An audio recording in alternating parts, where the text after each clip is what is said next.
Hello friends, welcome back to our channel. இன்றைக்கி நம்ம பார்க்க போகிற ரெசிபி என்ன அப்படின்னு பார்த்தீங்கன்னா, பாலக் பன்னீர் எப்படி பண்ணுறது அப்படிங்கிறதான் பார்க்க போகிறோம். வீடியோக்குள்ளே போகிறதுக்கு முன்னாடி நீங்கள் நம்ம சேனலுக்கு புதுசுனா ப்ளீஸ் அந்த சப்ஸ்கிரைப் பட்டனை கிளிக் பண்ணிவிடுங்க. அதோட பக்கத்தில் இருக்க பெல் ஐக்கானையும் கிளிக் பண்ண மறந்துடாதீங்க. வாங்க ரெசிபிக்குள்ளே போகலாம்.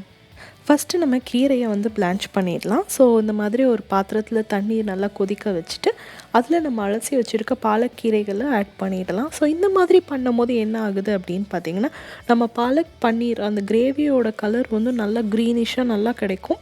இல்லைனா பார்த்திங்கன்னா கொஞ்சம் வந்து அந்த க்ரீனிஷ் கலர் வந்து கம்மியாக தான் இருக்கும். இந்த மாதிரி பண்ணாமல் நார்மலாக வெறும் கீரையை மட்டும் அரைச்சி விடும் போது, ஸோ இது மாதிரி பிளான்ச் பண்ணிவிட்டு நீங்கள் அரைச்சி விடும் போது நல்ல க்ரீனிஷ் கலர் வந்து ரொம்ப சூப்பராக இருக்கும்.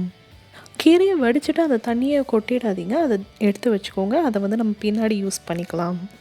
ஸோ கீரையோடு இப்போ நான் வந்து 2 பச்சை மிளகாய், ஒரு துண்டு இஞ்சி, 2லேருந்து 3 பல்லு பூண்டு இதெல்லாம் போட்டு நம்ம அரைச்சிக்கலாம்.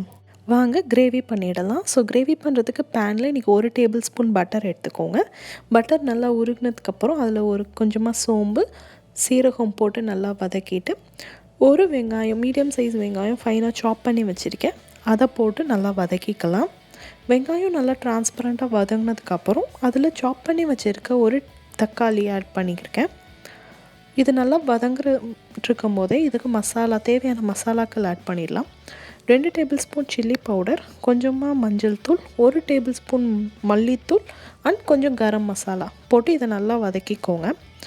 ஸோ இந்த மசாலா கருகிடாமல் இருக்கிறதுக்காக கொஞ்சமாக வந்து நான் என்ன பண்ணுறேன்னா, அப்பப்போ வந்து கொஞ்சம் கொஞ்சமாக அந்த கீரை வேக வச்ச தண்ணியை ஆட் பண்ணி நல்லா நான் வந்து இதில் வந்து எண்ணெய் பிரிகிற அளவுக்கு நல்லா இதை நான் வதக்கி எடுத்துக்க போகிறேன். இதுக்கு வந்து நீங்கள் வதக்கிட்டு நீங்கள் வந்துட்டு மிக்சியில் கூட போட்டு நீங்கள் கிரைண்ட் பண்ணிடலாம். அப்படி பண்ணும்போது கிரேவி இன்னமுமே திக்காக இருக்கும் அண்ட் அந்த கிரேவி வந்து ரொம்பவே ஸ்மூத் கன்சிஸ்டன்சியில் இருக்கும். ஸோ இன்றைக்கி நம்ம அரைச்சி விடாமல் தான் நம்ம செய்கிறேன். ஸோ இப்போ பார்த்திங்கன்னா ஆல்மோஸ்ட் நல்லா நம்ம வெங்காயம் தக்காளி நல்லா வதங்கிடுச்சு. இப்போ நம்ம அரைச்சி வச்சுருக்க பாலக் மிக்ஸை வந்து இதில் ஆட் பண்ணிவிடுங்க. ஆட் பண்ணி ஒரு 5 மினிட்ஸ் வந்து இதை நல்லா மூடி வச்சு கொதிக்க வச்சுடுங்க. ஸோ இப்போ பார்த்திங்கன்னா நல்லா கொதிச்சிருச்சு. ஸோ இதில் கடைசியாக நம்ம தேவைக்கான சால்ட் போட்டு மிக்ஸ் வந்து நம்ம கிரேவியை ரெடி பண்ணிடலாம். இப்போ ஃபைனலாக வந்து 200 கிராம்ஸ் பன்னீர் எடுத்திருக்கேன் கட் பண்ணி. ஸோ இந்த பன்னீர் போட்டுட்டு பன்னீரை நல்லா பெரட்டி விட்டுடுங்க.